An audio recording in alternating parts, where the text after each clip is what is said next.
What's up, everybody? It's Soundwave Spectre here. So I was working on my Modern Warfare 2022 review video that maybe I'll finish one day, and then I realized I got a truly unique take here that I haven't seen anyone else talk about.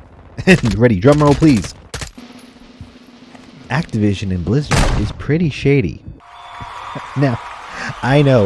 Let me pat myself on the back for this truly unique take that no one's ever come up with before. Truly stunning and brave for the stance. But while I'm obviously memeing, there are two incredibly shady things about Call of Duty Modern Warfare 2022 that I just have not seen anyone else talk about. The first thing I want to talk about that somehow flew under the gaming world's bullshit radar is the bait and switch to digital only. People may not know what I'm talking about, so let me set the scene here. It's the week before launch. All your friends are playing the campaign a week early because they pre-ordered it digitally. You see that GameStop is having a sweet Steelbook case pre-order bonus. And even a midnight release. They're still doing all these days? Wow, that's pretty cool.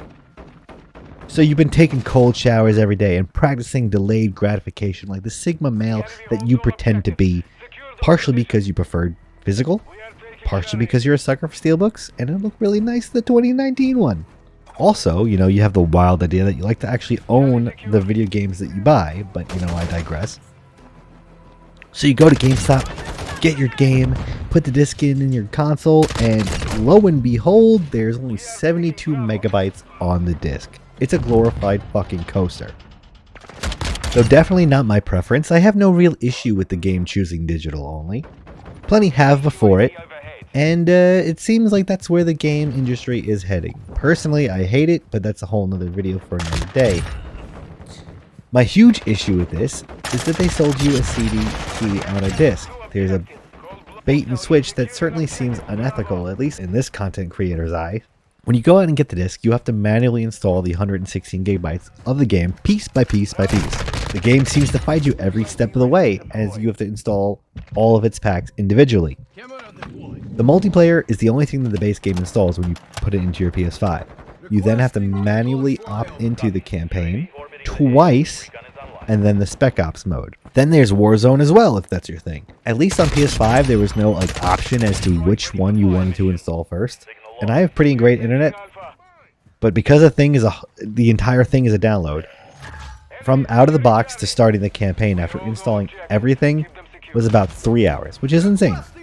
Now, anyone who has the game physically was basically just sold an inconvenience on a disc, because you have to manually insert and eject the game every time you want to play it, wearing down the mode of your disk drive without any actual benefits of owning the game physically.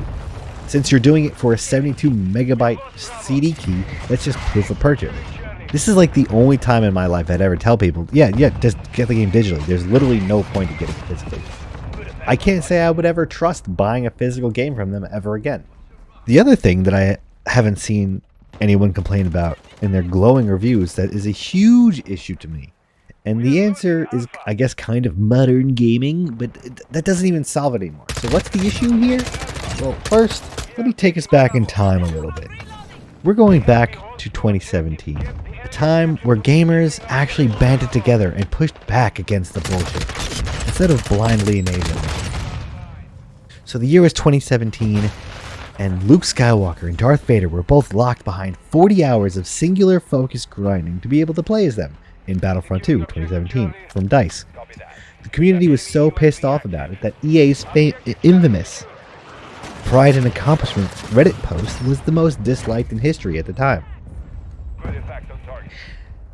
Now, this was intentionally grindy to influence players to swipe their credit cards to get more of a chance of getting it early through loot boxes.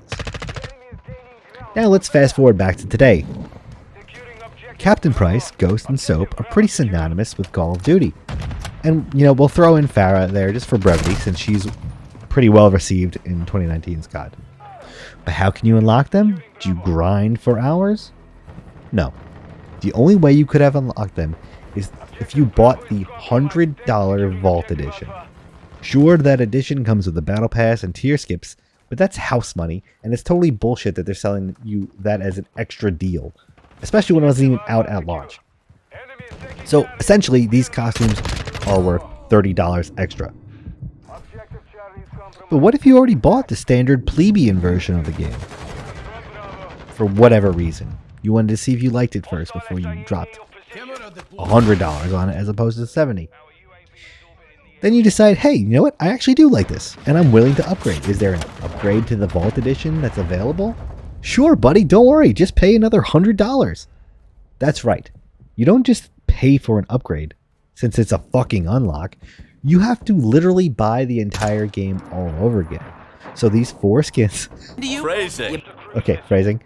These 4 costumes of legacy characters that you have probably already bought in 2019 in Warzone 1 are now locked behind an additional $100 price point, and that's fucking absurd. This is insanely worse of a business practice and objectively worse than being able to grind for content in the game.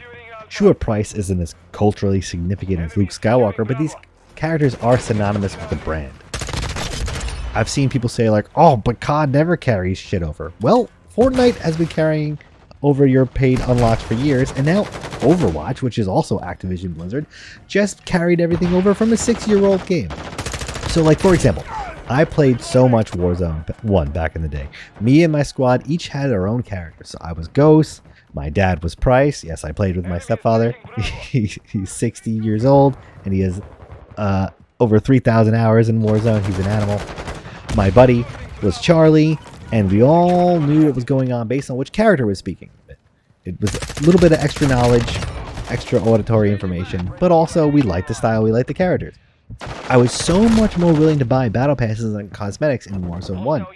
For one reason, I was younger and dumber, and 2, I figured Warzone would last a little longer than 3 years. Now they essentially killed Warzone 1 for Warzone 2, and I just don't know why anyone would spend an extra dime on Warzone 2.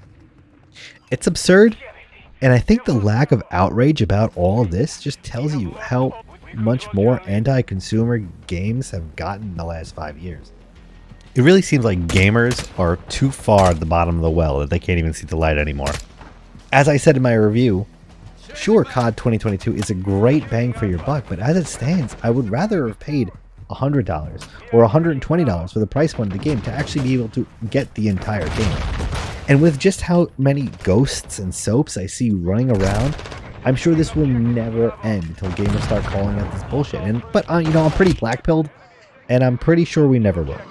All the base characters are uninteresting and lackluster, specifically so they can sell you mid-tier designs in the Battle Pass, and then put their best foot forward, well, maybe not their best foot, to sell you $20 costumes. Gaming is dying, and we're essentially funding its demise. Let me know what you guys think about this. Have you ever seen anyone else talking about it? Let me know if you enjoyed the rant by giving it a like down below. Comment if you also think gaming is nosediving. And go check out my review, which isn't me 100% shitting on this game, but it's a good part of it. And subscribe to hear more of my worthless opinions here. I'm Soundwave Spectre, and I'll catch you on the next one. Peace.